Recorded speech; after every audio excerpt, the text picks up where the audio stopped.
Let's go back to a time when the southern evening air was thick with the scent of magnolia and stories shared on porch swings. Imagine a small roadside diner in the 1930s, neon flickering softly under a crescent moon. Here, the moon pie sandwich was born, a sweet and savory ritual of comfort. At its heart was the moon pie, that iconic southern treat. Two soft, chocolate-dusted graham cracker cookies sandwiching a fluffy marshmallow center, wrapped in crinkly wackapipulas emblazoned with classic red and white branding. But this wasn't the moon pie as a standalone snack. Here, it morphed into a sandwich hero, layered between thick slices of pillowy white bread, slathered generously with creamy peanut butter. The first bite was a surprising clash, the crisp bread yielding to a decadent, gooey marshmallow filling, the peanut butter's salty richness partnering perfectly with the sweet chocolate and cake.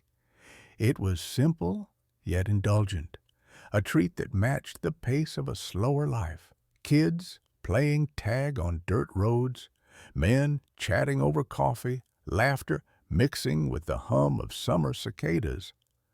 Moon pie sandwiches were more than just food. They were social glue at barbershops and gas stations, tucked into lunch pails or shared on long drives. Each bite conjured moonlit nights and the melodious chorus of Southern hospitality, evoking a uniquely homegrown nostalgia. As the diner's jukebox played a country tune, your mom might have wrapped one up for you before bedtime, an edible goodnight kiss from a simpler era.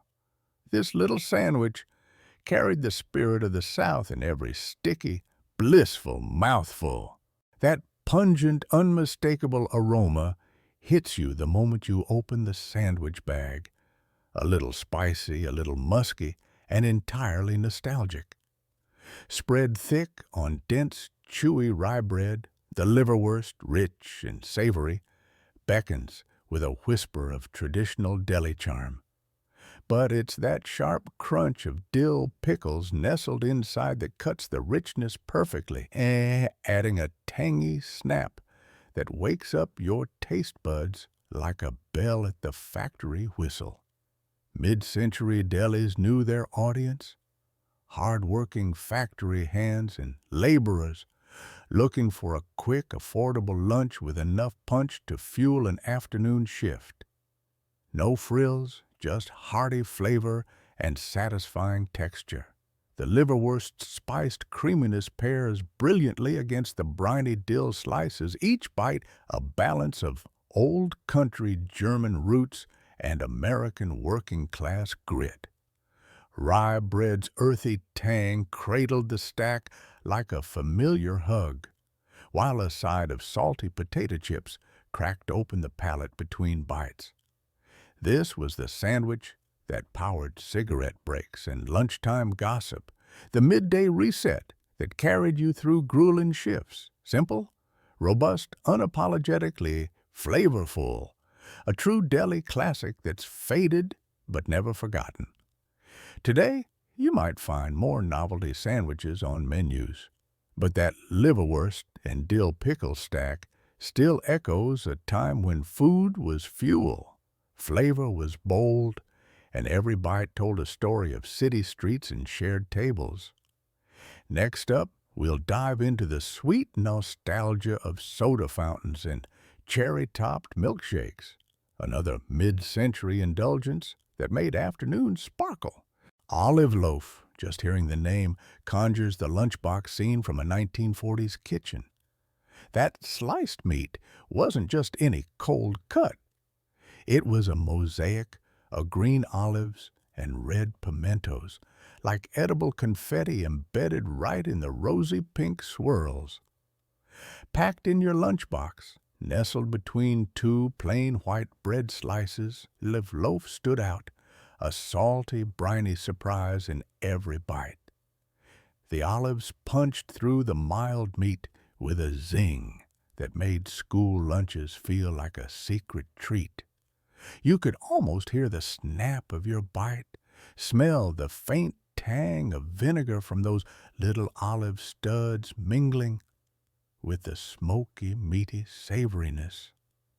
During the 1940s, olive loaf was a staple, not gourmet, just everyday Americana on a plate. It symbolized simplicity, wrapped in a bit of flavor flair.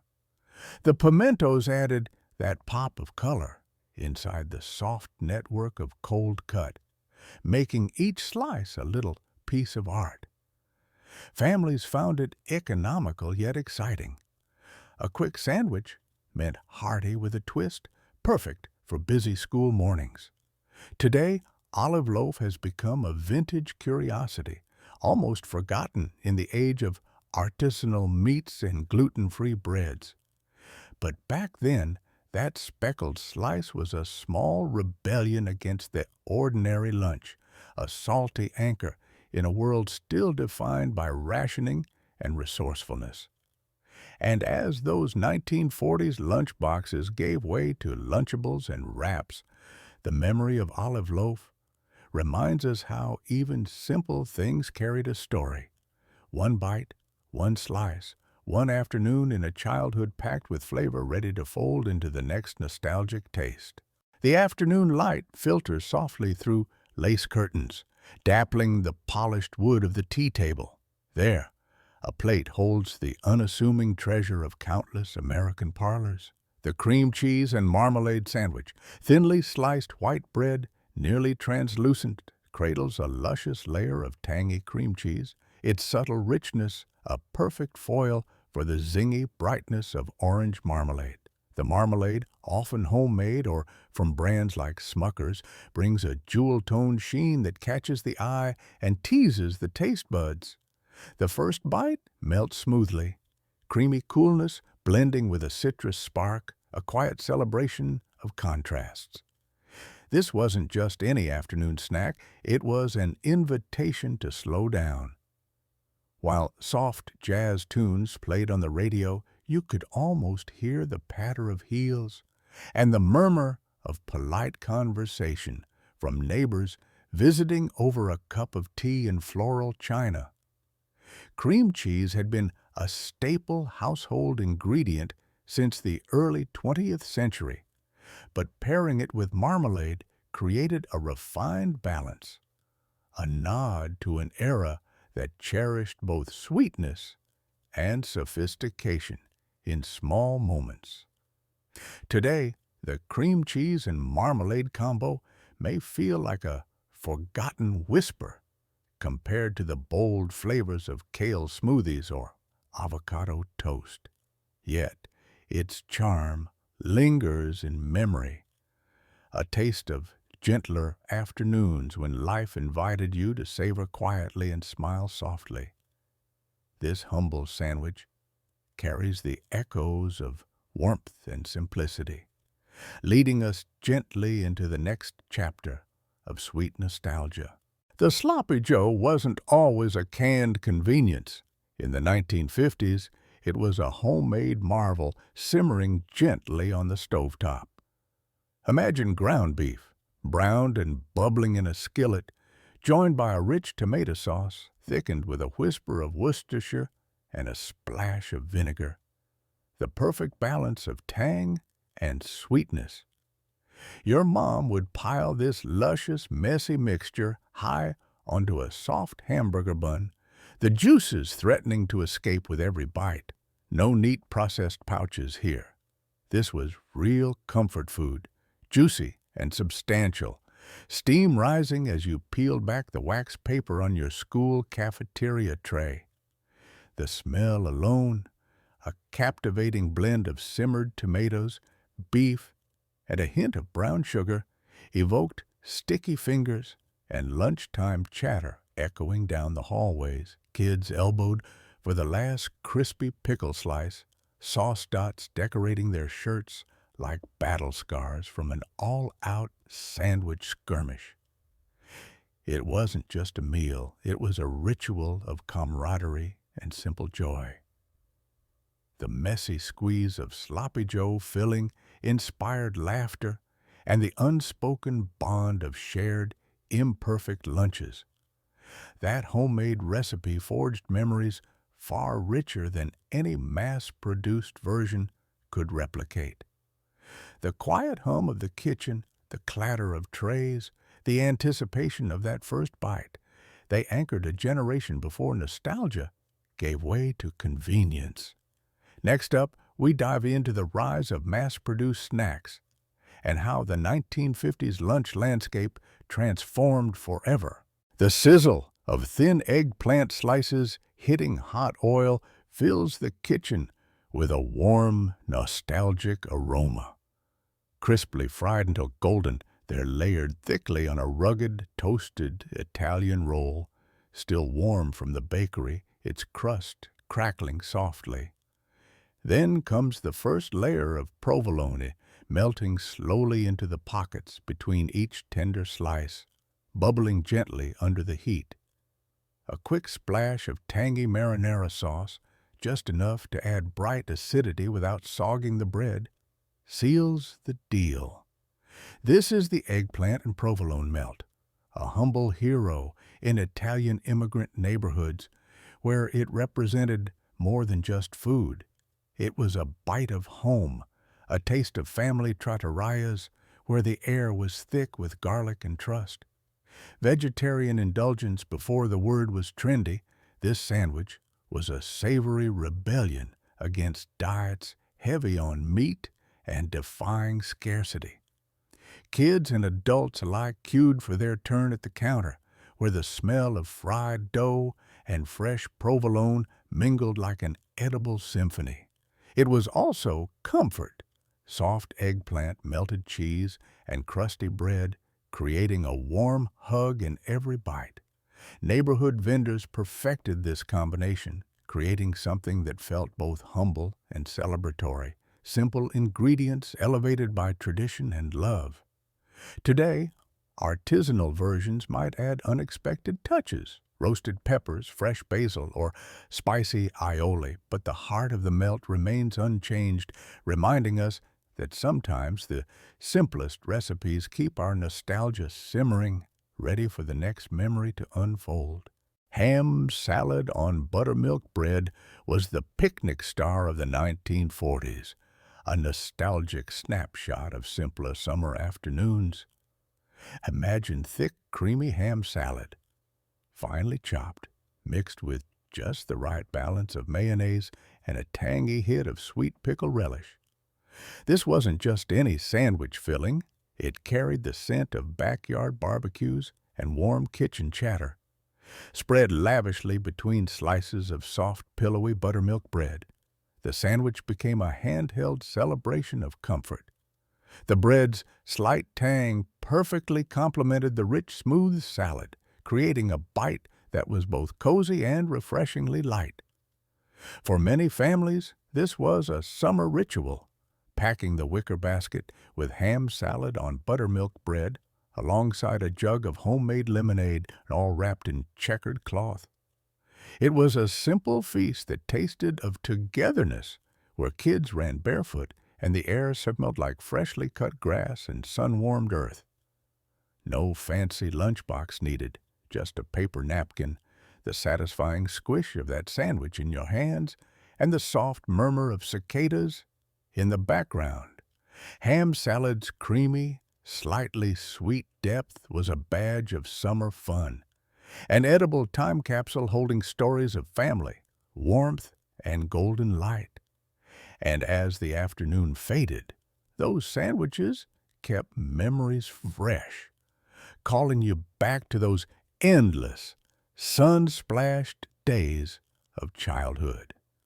Next up, we uncover a different kind of picnic legend, the marvel that was Jell-O salad, sparkling on every mid-century table. The scent hits you first, a sultry embrace of sharp cheddar melting into creamy mayo, softened by the sweet tang of pimentos, then kicked up a notch by a sneaky sprinkle of cayenne. This wasn't your everyday pimento cheese. This was the spicy version, the bold Southern cousin that stole the show at every lunch counter and church social from Georgia to Texas. Imagine a wooden wagon, wheels chalked with dust from county roads, piled high with glass jars of this fiery, buttery spread. It gleamed in the afternoon sun, a beacon for hungry hands rifling through saltine crackers or slices of soft, white sandwich bread. That spread, slathered thick and reckless, was the ultimate comfort bite. The smoky cheddar mingled with mayo created a luscious texture. The pimentos added sweet notes, but that cayenne, it sparked a flame in the back of your throat that made each mouthful addictive. This was a communal thing, folks gathering around, laughing, trading gossip, dunking crackers whose salt crystals cracked loudly against teeth. At church socials, little plastic cups held cracker-sized portions, passed around with smiles and knowing glances. A flavor that felt like home, but with a rebellious twist. Today, you find pimento cheese jars in fancy glass with fancy ingredients, but rarely that punch, the fiery heat that made it unforgettable. It was more than a spread. It was a conversation starter, a tradition stoked by heat and heart. That spicy pimento cheese wagon rolled through afternoons like an invitation to slow down, savor, and share fire on a cracker. Next up, the ritual of milk delivery, where cool glass bottles met roaring mornings. You won't find the pinto bean butterwich on any fancy restaurant menu today, but back in the 1930s and 40s, this humble sandwich was a Depression-era marvel. Imagine a thick, hearty slice of whole wheat bread, rough and dense, holding together a rich spread of pinto bean butter, a velvety paste made by mashing cooked pinto beans with butter, salt, and a pinch of ingenuity.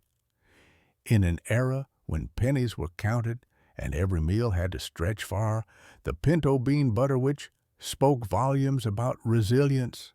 Pinto beans, cheap and filling, were transformed through slow cooking and hand mashing into a savory butter substitute, offering much-needed protein and comfort.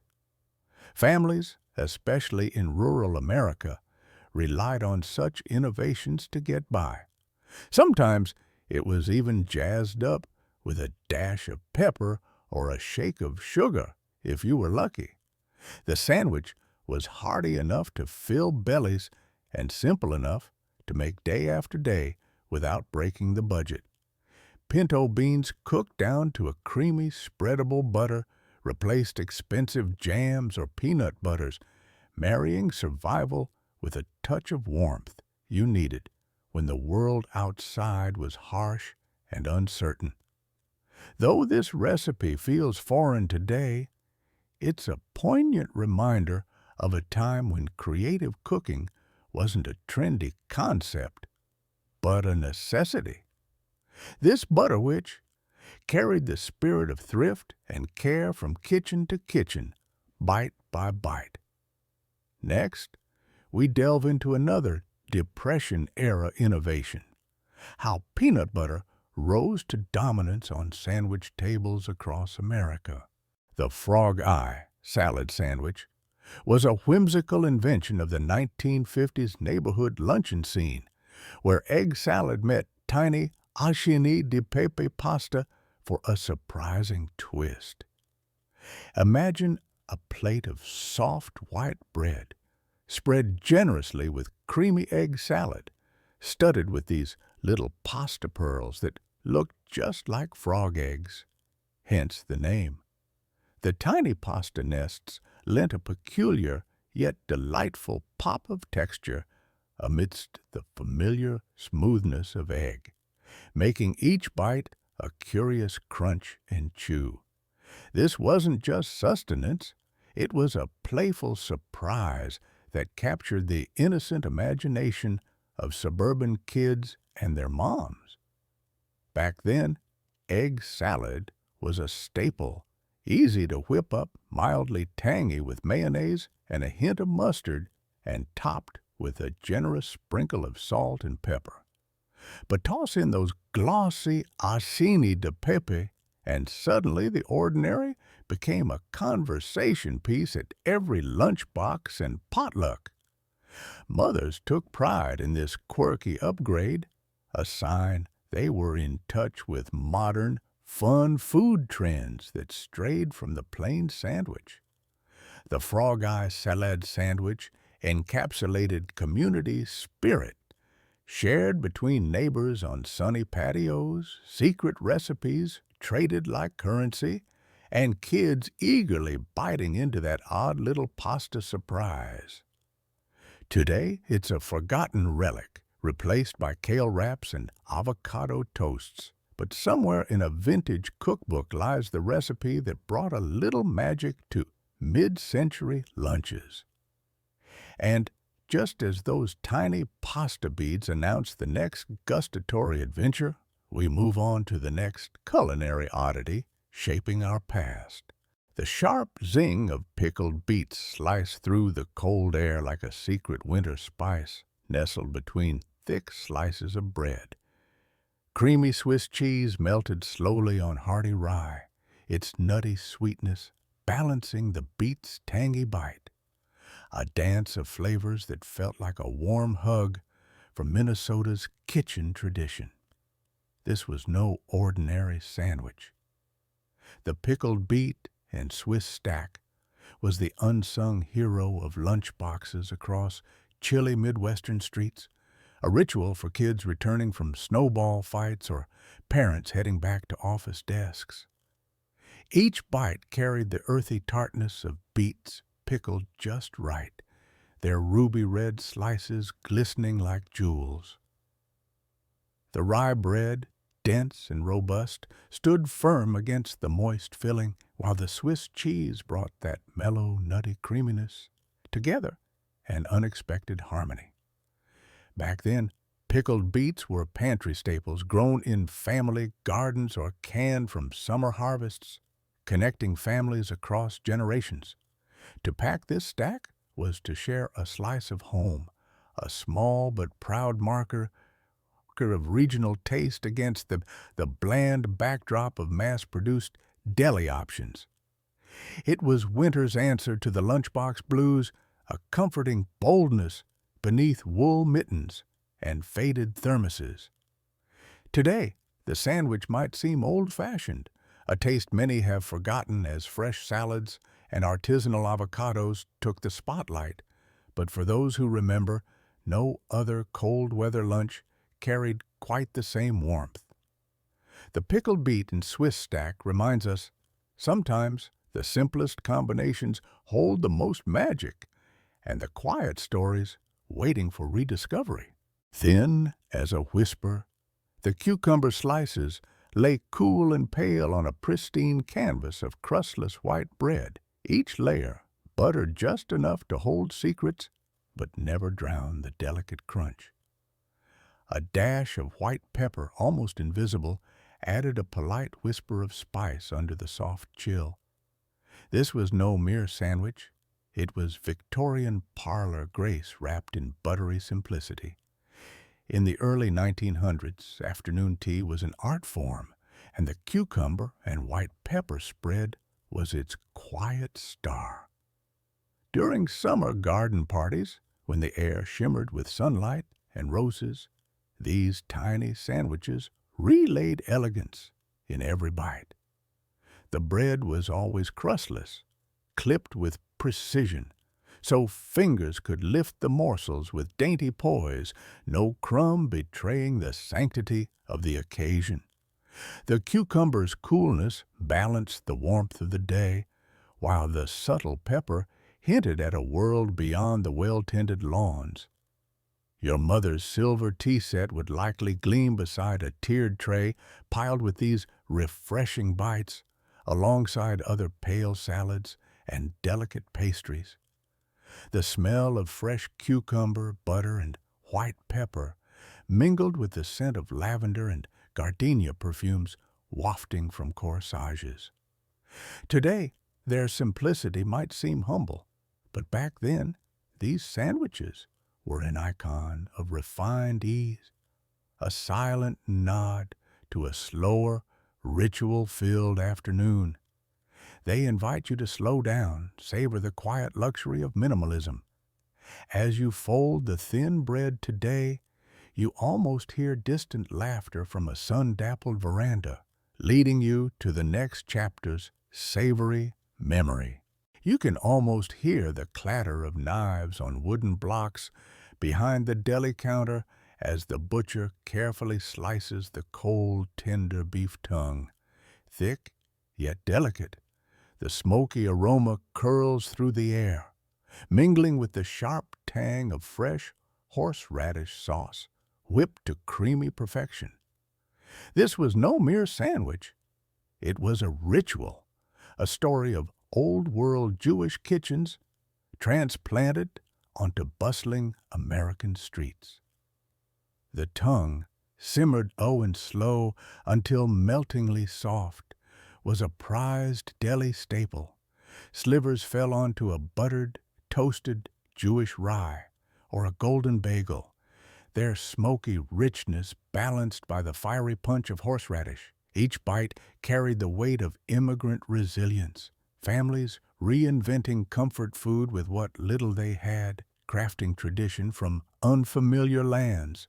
The smoky meat, the biting horseradish, the dense rye bread, all blended into a tapestry of flavor both simple and profound. Behind bustling counters, men in white aprons called out sandwich orders, slicing brisket and layering tongue with care. The pungent horseradish sweat shone like tiny stars next to the deep mahogany meat. For many, this wasn't just lunch. It was a connection to a vanished world, a moment of warmth amid the cold streets of the city. Today, fewer delis offer this delicacy, but the memory lingers in the bite of horseradish's heat and the silky whisper of beef tongue, a taste of heritage folded inside rye's hearty embrace, forever echoing immigrant footsteps through the city's past. Sweet bologna and mayonnaise, a simple sandwich, yet the ultimate 1940s comfort food. Imagine thick slices of sweet pink bologna, the kind that smelled faintly of soak and nostalgia. These generous slabs weren't just lunch meat. They were the crown jewel of your school lunchbox. Spread thick, creamy mayonnaise on a pillowy white bun that barely made it to lunchtime without getting smushed in your satchel. That mayo wasn't fancy, just the classic jarred stuff, but it melted into the bologna's edges, creating a slick, velvety bite. This sandwich wasn't steak or roast beef. It was the poor man's sandwich, but to every kid on the block, it was a treat. It went hand in hand with the buzz of schoolyards where laughter and the thud of a ball punctuated the air. The crinkle of wax paper and the squish of soft bread marked lunch breaks that seemed endless.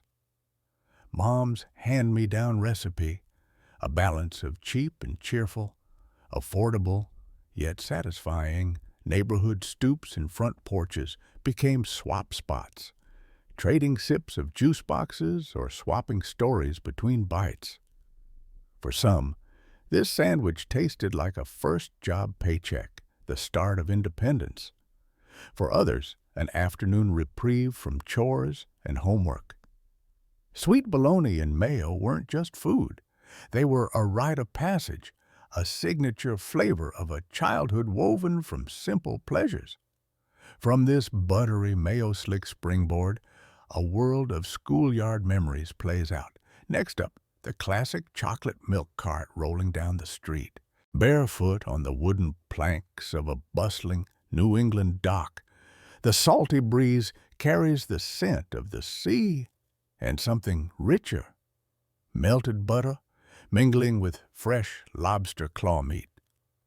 Before it became the gourmet darling of coastal menus, the lobster roll was a simple celebration of the ocean's bounty. Picture this: chilled, tender claw meat, pulled from the shell, lightly tossed in a slick of warm butter or tangy mayo. Nothing fancy, just a pure, briny flavor in every bite. The roll itself? A humble split-top bun, lightly toasted until golden and just crisp enough to hold the juicy treasure within. There were no fancy mix-ins or unexpected spices back then, just the honest simplicity of claw meat paired with the slightly sweet toasted bread that soaked up salty sea air, and memories of clam shacks dotting rocky shores. Locals and fishermen alike would line up for that iconic mix, quick, straightforward, perfect after a morning haul or a day spent beachcombing. It was the kind of snack that tasted like summer afternoons and the caw of gulls overhead. Comfort in a crusty bun. Slowly, the lobster roll's reputation grew beyond tiny seaside stands and wooden picnic tables. From chilled, buttery simplicity to gourmet interpretations, it evolved without losing that nostalgic core, the pure pleasure of fresh lobster, all wrapped up in a perfectly toasted bun. The journey of the lobster roll is just beginning, a taste of New England's past on the cusp of becoming America's coveted coastal classic. The clink of a can opener, the faint sting of vinegar from mayonnaise mixing with the briny tang of canned salmon. This was the humble beginning of the mock tuna salad sandwich. In the 1930s, when tuna was scarce or too pricey, savvy homemakers turned to canned salmon or mackerel, transforming these underappreciated tins into a lunchbox staple. Imagine scooping flaky fish into a bowl and stirring in a generous spoonful of mayonnaise, then adding crisp diced celery for a crunchy counterpoint, a textural delight amid lean times. The patchwork of flavors didn't just fill stomachs, it stitched together a tale of wartime resourcefulness and familial care. On a well-worn slice of white bread or a soft buttered bun, this sandwich was more than a meal. It was a comforting nod to resilience. Mothers and grandmothers leaned into inventive cookery, stretching stretchable budgets into warm, satisfying bites that carried the aroma of home kitchens and collective endurance. Every forkful echoed the cultural rhythm of thriftiness, where nothing was wasted, and ingenuity reigned supreme in the pantry. This modest creation bridged scarcity and sustenance, narrating stories of wartime frugality flavored with a kind of quiet pride. The mock tuna salad sandwich found its place at school lunches and afternoon picnics alike, a testament to a generation that turned necessity into nostalgia. Next, we'll explore a sweeter form of ingenuity, the rise of wartime candies that brightened ration-heavy days with unexpected delights. There's nothing quite like the sizzle of a thick bologna slice hitting a hot griddle, the edges curling and crisping to perfect golden brown. This is the signature sound and smell of a classic fried bologna and American cheese melt, a diner staple that captured the essence of greasy spoon heaven. Thick white bread, lightly toasted or sometimes just buttered to soak up those meaty juices, cradles the star ingredients. The moment you drop a slice of gooey American cheese on the hot bologna, it starts melting almost instantly, the cheese turning slick and silky, blanketing the crispy edges. Typically served on a diner's lunch counter or in a neon-lit booth, It's the poster child of late-night cravings, that perfect combo of salty, fatty, and indulgently comforting. This was a sandwich that didn't pretend to be fancy. It was honest, greasy comfort food. A humble hero in the age before artisan sandwiches and fancy charcuterie. At once nostalgic and unapologetically simple, this combo conjured memories of sleepy towns and late-shift workers grabbing something cheap and satisfying. The fried bologna's slightly smoky flavor paired perfectly with the mild tang of American cheese, a cheddar descendant specifically crafted to melt flawlessly. Every bite was a little greasy, a little crunchy, and all around addictive, like a warm, salty hug inside a sandwich. Anchoring the local diner's menu, this sandwich told a story of blue-collar hunger and unpretentious joy. A culinary time capsule you can almost taste through the screen. Next, we slide into another classic crust, the perfectly buttered grilled cheese and tomato soup dip, shrimp salad on buttered rye. Just say those words and you're back by the shore, salt air weaving through summer breezes. Imagine a mound of tiny pink shrimp, chopped fine and tossed in a creamy dressing that's tangy but never overpowering. Celery adds the crunch, crisp and cool against the soft richness that melts into thick slices of buttered rye bread, still warm from the toaster. In coastal towns from the 1940s through the 70s, this was lunch royalty, a nod to the sea's bounty without fuss. Families would picnic down by the boardwalk, or vendors would sell it wrapped in wax paper at festivals, the kind of treat you paired with a crisp lemonade or a cold beer. The rye bread's earthy bite balanced the buttery softness, while the shrimp offered a salty sweetness that screamed summer. No fancy herbs, no frills, just straightforward flavor and texture.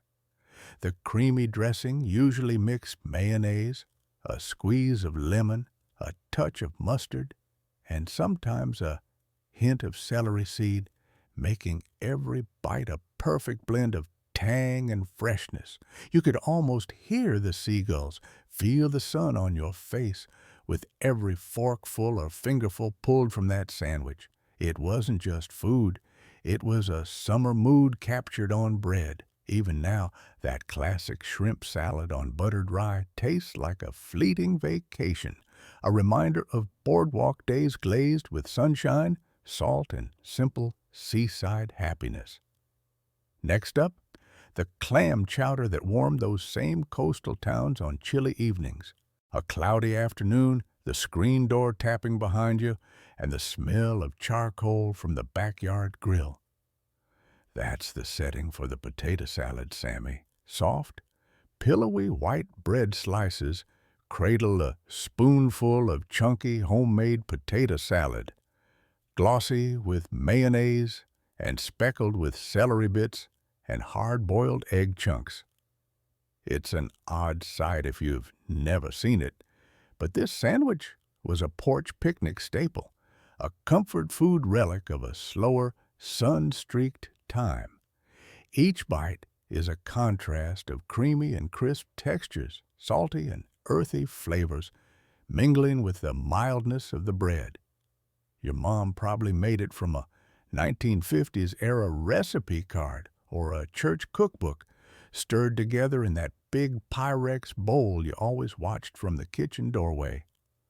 The potato salad came from boiled Yukon Golds or russets, chunky, never mashed, a little sweet from a dash of sugar, tangy from vinegar, and rounded out with generous dollops of mayonnaise. This sandwich was more than lunch. It was the soundtrack of summer days when the whole family gathered under the shade of the porch roof. Kids dabbed their sticky fingers on gingham napkins while adults debated who'd bring what to the 4th of July barbecue. The potato salad Sammy was a humble hero, beloved despite its peculiar simplicity, bridging the gap between picnic fare and something more substantial. Close your eyes and you can hear the cicadas, feel the slow breeze, taste the nostalgia folded between two slices of soft bread. The warmth of those easy, unhurried afternoons carrying you forward. The unmistakable pop of a tin can opener, a metallic gleam under the kitchen light. This was the gateway to deviled ham spread. Off came the lid, revealing a creamy, rosy mound packed tight, spiced just right to make your taste buds perk up. Spread thick on a sturdy cracker or soft white bread, this wasn't just a snack. It was a lunchtime hero for busy families from the 1940s right through the 70s. Made from ground ham, blended with mustard, cayenne, and secret spices, its tangy heat was a little surprise with every bite, perfect for when Mom needed a fast fix between errands. Brands like Underwood ruled pantry shelves, their iconic oval tins promising both flavor and convenience. It was more than convenience food, it was a flavor punch with a story. Kids came home sticky-faced but happy. Adults grabbed crackers with a glass of iced tea, and everyone agreed. A bit of heat made simple moments memorable. Over time, the deviled ham spread became a quiet symbol of resourcefulness, the kind of comfort you could spread, pass around, and savor without fuss. Now, as deli counters and artisanal spreads dominate, that old spicy tin lingers in memory.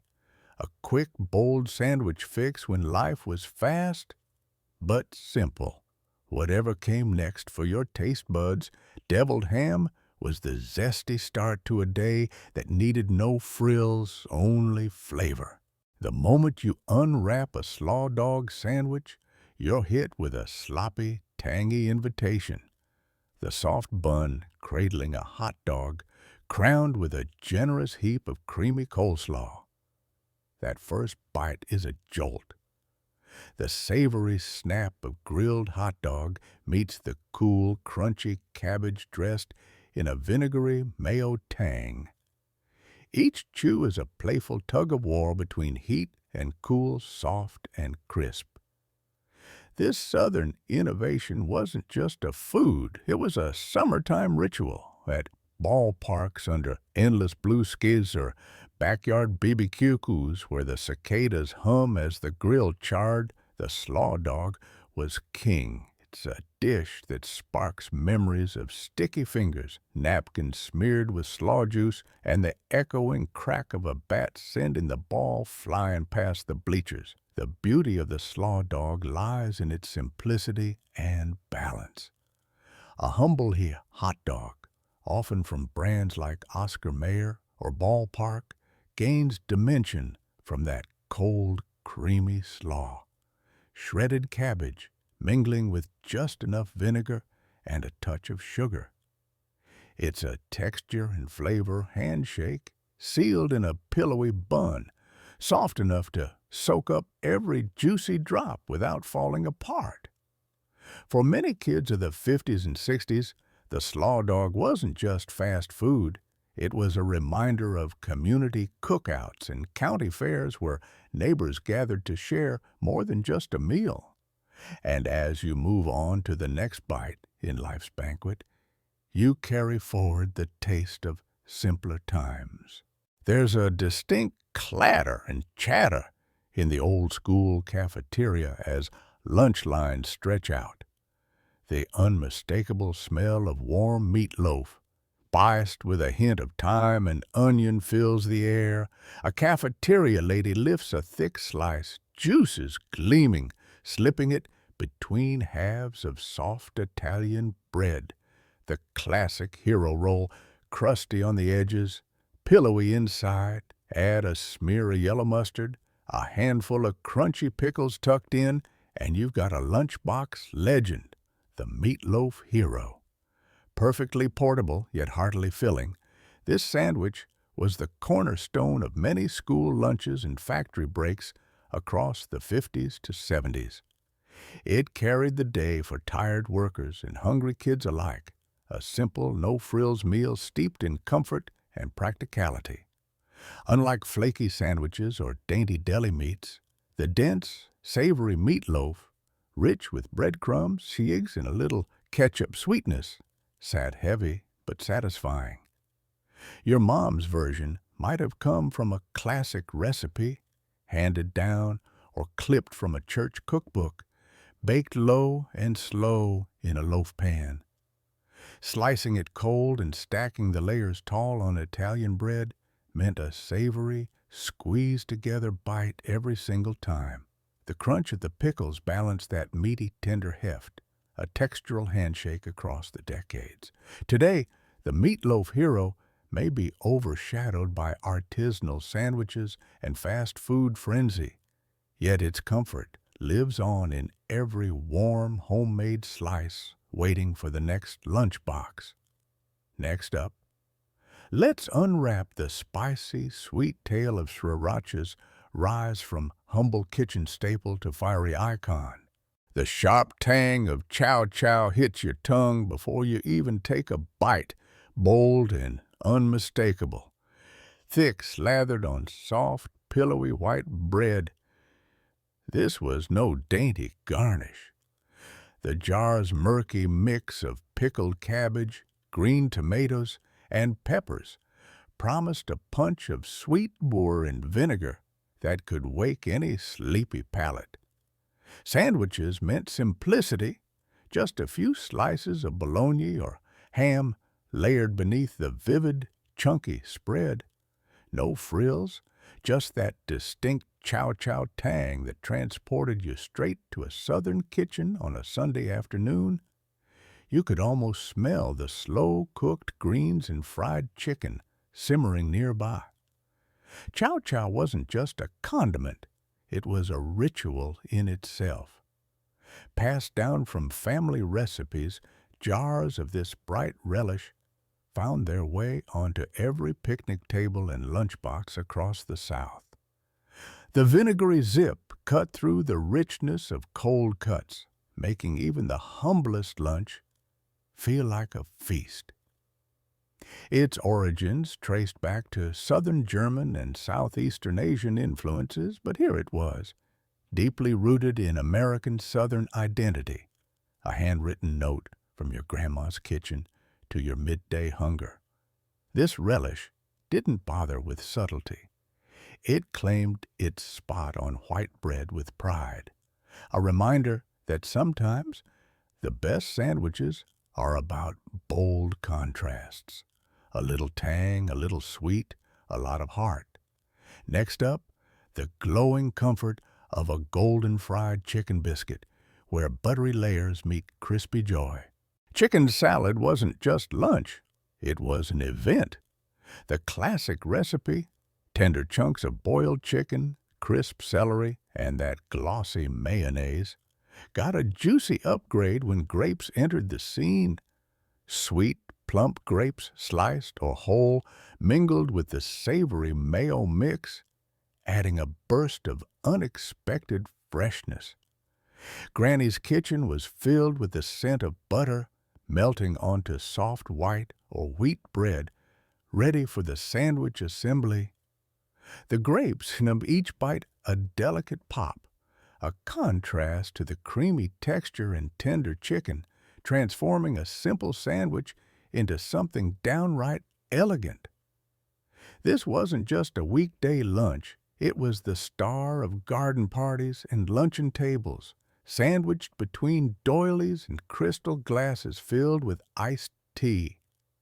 The grapes brought an upscale flair, hinting at southern charm and afternoon sophistication. Somewhere between the muted clink of silverware and the sunlight through lace curtains, chicken salad with grapes embodied the era's love for delicate, layered flavors that delighted both kids and adults. The dish bridged casual comfort and genteel refinement, light yet substantial, familiar yet fancy. Today, the recipe lives on in countless variations. Some toss in walnuts, others swap mayo for yogurt. But that original grape-sweetened bite remains a signature memory of mid-century hostessing grace. From the garden's buzz to the soft chatter around the table, chicken salad with grapes was more than a meal. It was a moment to savor, a secret ingredient to luncheon lore, leading us to the next cherished bite in nostalgia's menu. The smell of peanut butter thick in the air mixed strangely with the faint peppery crispness of kohlrabi. This wasn't your typical PB&J. It was the old-fashioned PB&K, a daring childhood experiment that somehow survived long past its prime. Imagine peeling that pale green kohlrabi, its bulb crunchy with a hint of radish-like sharpness, then slicing it thin enough to stack like lettuce. Spread a generous dollop of sticky, sweet peanut butter onto the soft white or wheat bread, then layer on the surprising zing of kohlrabi. The bite was a curious clash. Creamy sweetness meeting crisp spice, all wrapped in the familiar fluff of sandwich bread. Back in the mid-20th century, when jamming new flavors together came from boredom and boldness rather than Instagram trends, families with gardens might have tossed whatever was fresh on the kitchen table, and kohlrabi, a vegetable then more common in European immigrant households, made the leap onto lunch plates. Unlike the predictable grape jelly, kohlrabi brought an earthy crunch and peppery edge that children either loved or quietly tolerated with a wink to adult oddities. Its freshness was a nod to garden-grown goodness, the kind that invited you to try a bite just once. Today, the PB&K is a nearly forgotten artifact, replaced by avocado toast and nut butters paired with fruits or trendy seeds. But buried in the memory of that peanut butter, mixing with the unexpected snap of kohlrabi, is a reminder. Some childhood flavors were fearless experiments, edible time capsules of you and your family's taste daring. Next, we explore another nostalgic trial, the unconventional yet beloved wind-up tin toy robots that once whirred to life on classroom shelves. The scent of butter sizzling in a cast-iron pan fills the air, golden brown bread crackling as it meets heat. Your grilled cheese is classic. Thick slabs of American cheese melting slick between two slices of soft white bread, toasted just right with those crispy edges. Then comes the tomato soup. Never just any soup, but a tangy, smooth swirl of Campbell's condensed magic, warmed gently on a stove. The ritual begins. You tear a corner of the sandwich, dip it into the soup, and watch as the cheesy edge soaks up the bright tomatoey punch. That first bite is a masterpiece. The interplay between salty butter, creamy cheese, and just enough acidity from the soup hitting every one of your senses. This wasn't just lunch. It was a warm pause amid foggy school mornings or a chilly afternoon after the school bus dropped you off. The kitchen table, with its chipped linoleum and fading checks, was the altar for this simple but sacred meal. Your mom, humming in the background, always knew the perfect balance between grilled crunch and soup warmth. It was comfort on a plate, a reminder that no matter what the day held, you had this cozy moment of pure buttery bliss. Diners across the country served this duo as a humble favorite. Simple, satisfying, timeless. And as the soup bowls empty, you're already imagining that next perfect dip. The warm dunk that turns a grilled cheese into a lasting memory. You bite into a sweet pepper and prosciutto panini, and suddenly you're crossing Atlantic, taste right at your lunch table.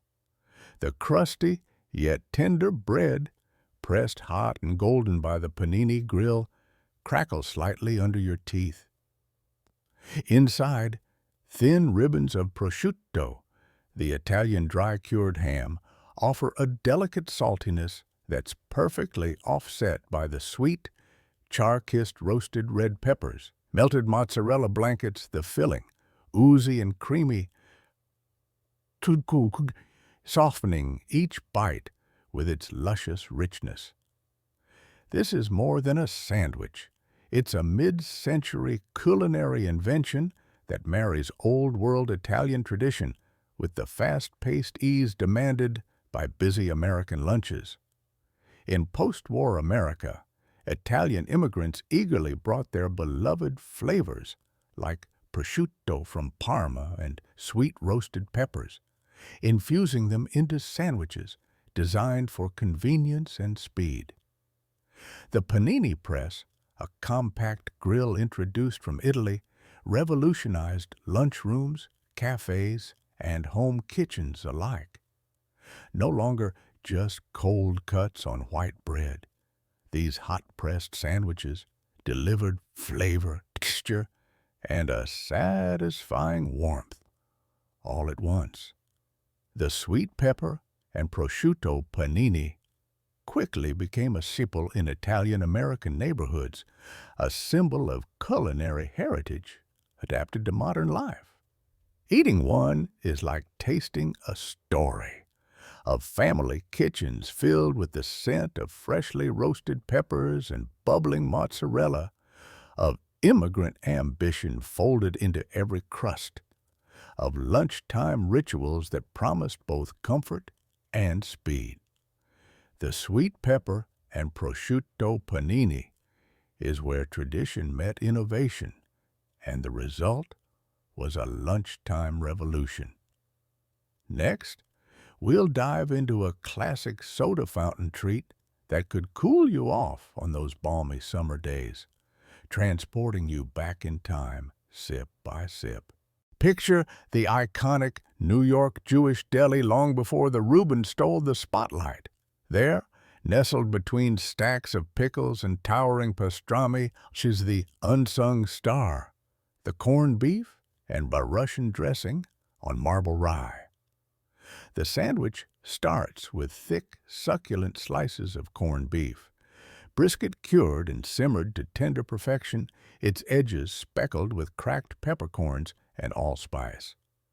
This meat, richly briny and juicy, is piled high on marble rye bread, a swirl of light rye and dark pumpernickel that gives every bite a visual and flavorful twist. Slathered with a generous dollop of Russian dressing, a creamy blend of mayonnaise, ketchup, horseradish, and chopped pickle, it cuts through the meat's saltiness with piquant tang and a whisper of spice.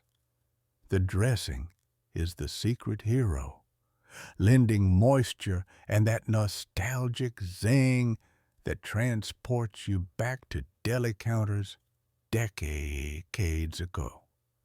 A few crisp leaves of iceberg lettuce or a dill pickle on the seed complete the experience, though traditionally served simply to spotlight the sandwich's layers.